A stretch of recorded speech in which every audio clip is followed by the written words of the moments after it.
Rummy diamond விளையாடுங்க, 1 கோடி பரிசு வெல்லுங்க. என்னது 1 கோடியா? இந்த வாய்ப்பை மிஸ் பண்ணிடாதீங்க. உடனே ரம்மி டைமண்ட் ஆப்பை டவுன்லோட் பண்ணுங்க.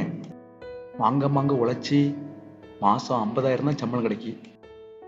நான் ராஜஸ்தான்ல இருந்து வருது. என்னுடைய பேர் அனுப்பம். நான் ரம்மி டைமண்ட் விளையாண்டு ஒரு ஆடி கார் பரிசா வெல்லிச்சு. நீங்களும் ரம்மி டைமண்ட் விளையாடுங்கோ, பரிசா அள்ளுங்கோ. விளையாண்டுதான் பாப்பமே என்னன்ட்டு. Just come on. ஏய் ஜோக்கர், 1000 ரூபா கிடைச்சிச்சு.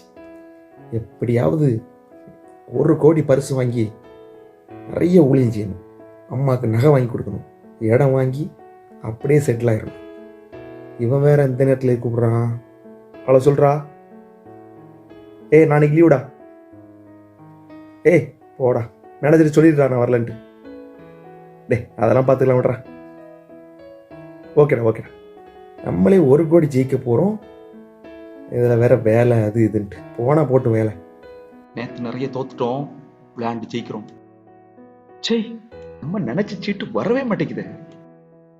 வீட்டுல இருந்து வேற கூப்பிடுறாங்க. அம்மா சொல்லுங்கம்மா. நல்லா இருக்கேம்மா.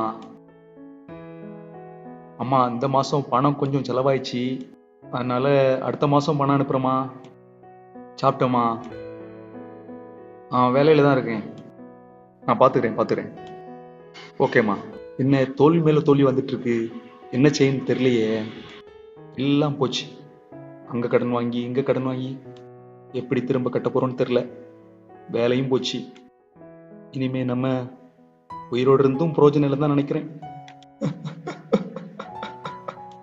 வீட்லயும் சொல்ல முடியாது, யாருக்கிட்டையும் சொல்ல முடியாது.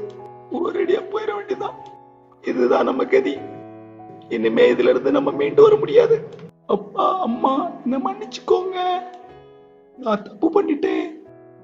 என்னால மீண்டு வர முடியல. என்னடா பண்ணிட்டு இருக்க? இதெல்லாம் என்னடா? உங்க அப்பா எனக்கு போன் அடிச்சுட்டே இருக்காரு, நீ போன் எடுக்கலன்னு. கொஞ்சமா அறிவு இருக்காடா? ஏன்டா இப்படி இருக்கிற? வேலைக்கு வர்றதுல இந்த ஆன்லைன் ரம்மி விளையாண்டு எல்லா பணத்தையும் இழந்துட்டேன்டா. இது தவிர வேற எனக்கு எதுவும் தெரியலடா. ஏன்டா? சரி, போனது போட்டும் விடு. இல்லடா, என்னை விட்டுட்டா.